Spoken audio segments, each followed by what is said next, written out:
Jean-Pierre Mercier, à quoi ont servi les consultations cette semaine à Matignon avec les partenaires sociaux? Je pense strictement à rien du tout. C'est un effet de com de la part du pouvoir, justement pour dire voilà, on essaye de discuter, de dialoguer, on n'est pas fermé. Sauf que sur le fond, le gouvernement veut imposer cette attaque extrêmement brutale sur l'ensemble des salariés, qu'on soit du public ou du privé. Et le fond de l'affaire maintenant, c'est le bras de fer qui doit démarrer le 5 décembre. Donc le bras de fer va véritablement démarrer pour vous le 5 décembre. On l'a entendu, si le gouvernement avait donné des réponses concrètes tout de suite, il n'y aurait pas eu de grève le 5 décembre. C'est vrai qu'on ne connaît pas vraiment le fond de cette réforme finalement. Si, on la connaît. Ouais. Le fond, c'est, je vais parler un peu brutalement, sèchement, le fond, c'est nous faire les poches.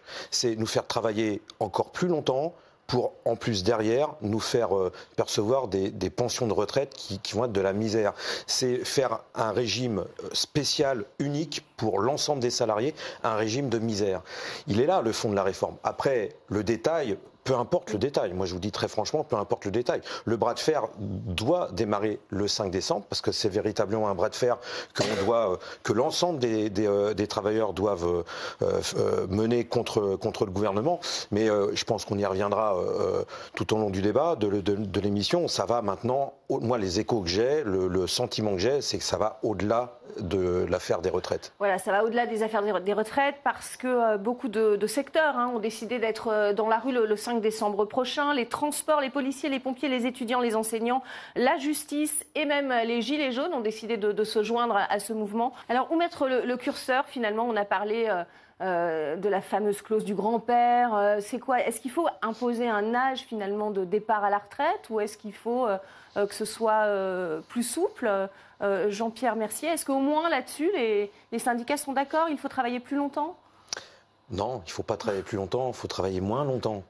Il faut laisser que les anciens puissent laisser leur place aux jeunes plutôt qu'ils aillent dans les CDD, dans la précarité ou dans le chômage. Oui, mais si on ne paye pas aujourd'hui, c'est ce qu'on entend comme argument, est-ce que ce ne sont pas justement nos enfants qui vont payer davantage pour les retraites? La clause du grand-père, pour moi, je la prends comme un argument supplémentaire pour descendre dans la rue et pour faire grève le 5 décembre. Pourquoi? Parce que il est certain que Macron a du mal, est inquiet et qu'il le gouvernement essaye de déminer pour avoir le moins de monde possible, parce qu'il va y avoir, je l'espère, une véritable démonstration de force le 5 décembre dans les rues. En tout cas, il le faut.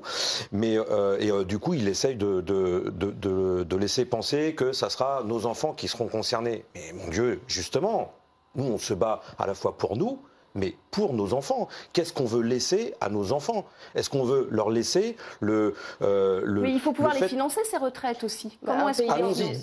Alors j'adore ce débat sur le financement. Il y a un professeur de la faculté de Paris 8 qui est passé chez vos confrères pour rappeler quand même quelque chose qui est trop peu dit dans les médias, et votre invitation me donne l'occasion de le rappeler.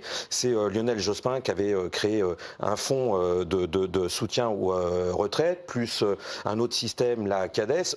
Au bilan, ça fait 150 milliards qui, normalement, sont disponibles pour le financement des retraites. Déjà, ça, personne ne le dit, personne ne le redit. L'argent est là.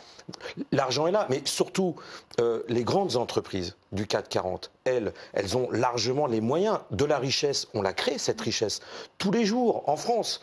La France est un pays extrêmement riche. Il y a de plus en plus de milliardaires qui sont de plus en plus riches. Pourquoi eux, ils ne seraient pas mis à contribution pour payer nos pensions de retraite? Ça serait quand même logique, cette affaire-là. Et je rappelle, il y a un système en France, moi, qui me paraît extrêmement scandaleux, où les salariés du privé y contribuent à 100%, c'est le système des retraites chapeaux. Quand vous avez ces grands PDG des grandes entreprises du CAC 40, moi, mon ancien PDG, monsieur Jean-Martin Folz, va toucher à vie 800 000 € de retraite chapeau. Que nous, on est en train de payer tous les jours, nous les salariés. L'État ne paye rien du tout, le contribuable ne paye rien du tout, c'est les salariés qui payent ces retraites chapeaux. Et je dis l'exemple de cet ancien PDG de PSA, mais il y a tous les PDG de Carrefour, de tous ces grands groupes industriels qui se sont goinfrés en retraite chapeau, et là on dit rien, là on laisse faire. Ça, pour ça, il y a de l'argent. Bah non, moi je ne suis pas d'accord. L'argent que l'on fabrique, que l'on produit sous forme de bénéfices doit nous revenir et ces grands capitalistes, ces grands milliardaires doivent financer le système des retraites. Alors, j'ai l'impression qu'à écouter, il faut surtout rien changer et être dans l'immobilisme complet. Qu'est-ce qu'il faut faire ? Il faut augmenter les cotisations patronales. Il faut faire. C'est illusoire. Non, c'est pas illusoire. Alors, dès qu'on parle. Non, mais moi, je suis pas là pour défendre le grand patronat.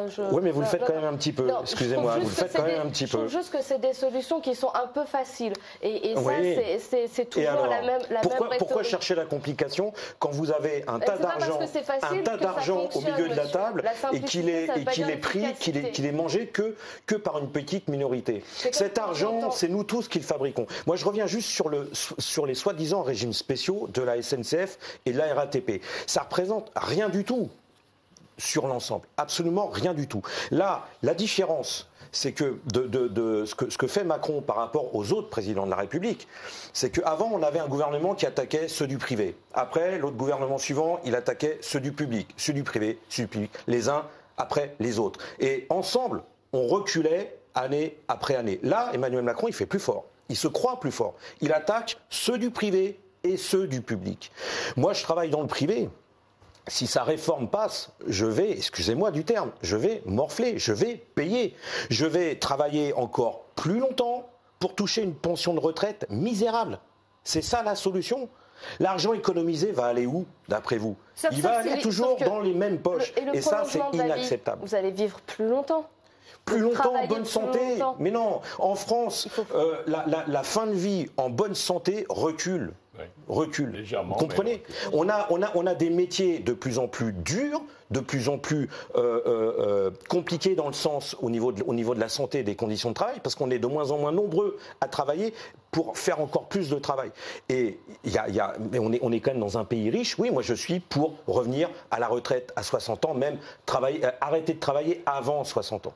Parce que si on veut s'attaquer au chômage, c'est pas en laissant les anciens à travailler jusqu'à 65, voire 70 ans. Des métiers, de la pénibilité. Non, je veux pas rentrer dans le débat de la pénibilité. Est-ce que le problème n'est pas là aussi ? Moi, je sais combien je vais toucher quand je vais passer en retraite aujourd'hui. Je connais en gros le montant de ma pension. Avec la réforme de Macron, c'est un système à points. Un point qui sera complètement variable. Oui, et là, on sera dans l'inconnu total. On sera dans l'inconnu pas trop. En fait, on sait que le point va régulièrement baisser et que nos pensions vont baisser. C'est pas moi qui le dis, c'est même Monsieur Fillon dans une campagne électorale. Alors ça, on va l'entendre, évidemment. Ça a fait pas mal de buzz cette semaine. Le système de retraite par points, j'y suis favorable. Mais il ne faut pas faire croire aux Français que ça va régler le problème des retraites. Le système par points, en réalité, ça permet une chose qu'aucun homme politique n'avoue. Ça permet de baisser chaque année le montant des points, la valeur des points, et donc de diminuer le niveau des pensions.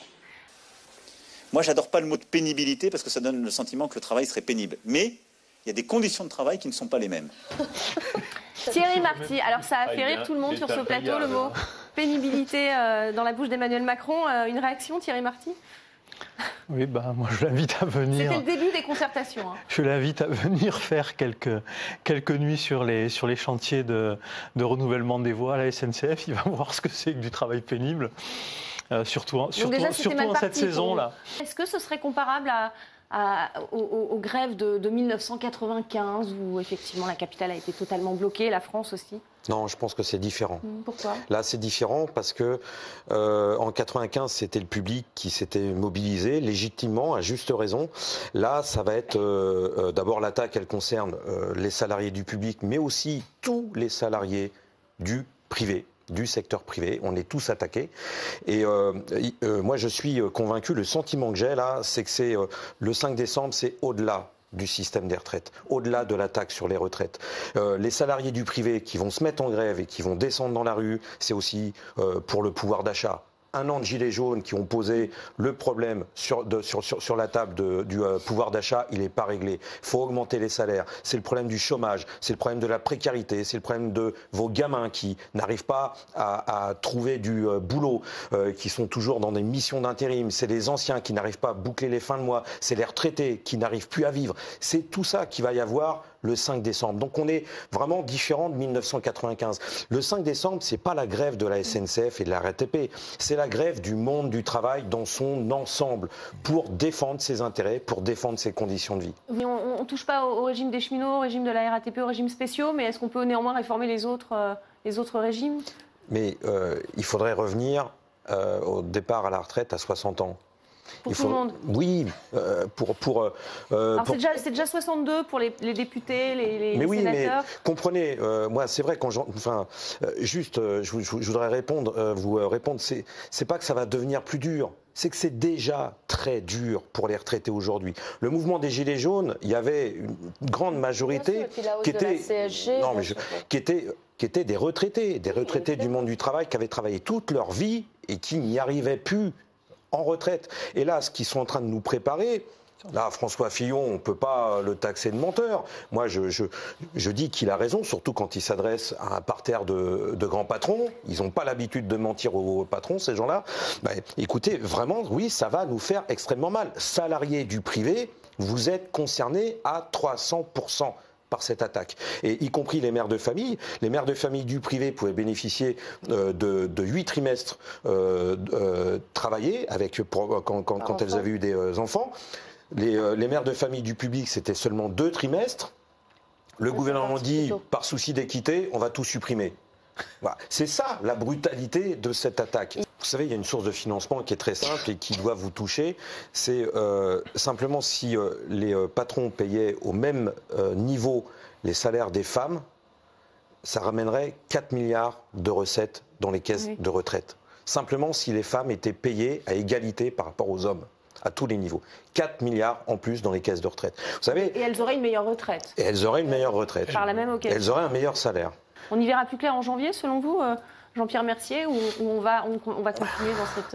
Moi, j'espère qu'en janvier, le gouvernement aura remballé son projet, parce que le bras de fer qui va démarrer le 5 décembre... qu'il le remballe, sinon mais complètement, il n'est pas négociable, il n'est pas amendable, rien du tout. Moi, j'espère que le 5 décembre, le bras de fer qui va démarrer le 5 décembre, il va continuer et qu'on va gagner. Mais qu'on ne va pas gagner simplement sur son attaque sur le système des retraites, mais qu'on va gagner sur l'augmentation des salaires, l'augmentation du pouvoir d'achat, l'embauche massive des chômeurs dans les entreprises. Parce que vous savez, c'est tout ça qui se rajoute à cette attaque sur le système des retraites. Donc pour vous, au-delà des retraites, il va falloir qu'il y ait des annonces justement en faveur du pouvoir d'achat, en faveur du travail, en faveur comment est-ce que le gouvernement peut régler tous ces problèmes à la fois? Je pense qu'il sera obligé de les régler si on est des millions en grève et si on est des millions à descendre dans la rue. C'est ça c'est notre solution, c'est la solution pour le monde du travail. Les salariés, même s'ils ne connaissent pas dans le détail cette attaque sur la réforme des retraites, ils sentent, ils savent, ils sont convaincus que de toute façon ça va faire mal. Et que là, il y en a marre. Il y en a marre de faire des sacrifices, il y en a marre de faire des efforts, il y en a marre de toujours travailler pour payer que pour une petite minorité qui s'enrichit, pour payer le gouvernement, nos impôts qui servent en plus à engraisser ces entreprises qui sont multimilliardaires et qui continuent à licencier en utilisant les 100 milliards de CICE. Mon Dieu, mais il faut que ça s'arrête cette affaire-là. Le 5 décembre, ça va être le démarrage de quelque chose.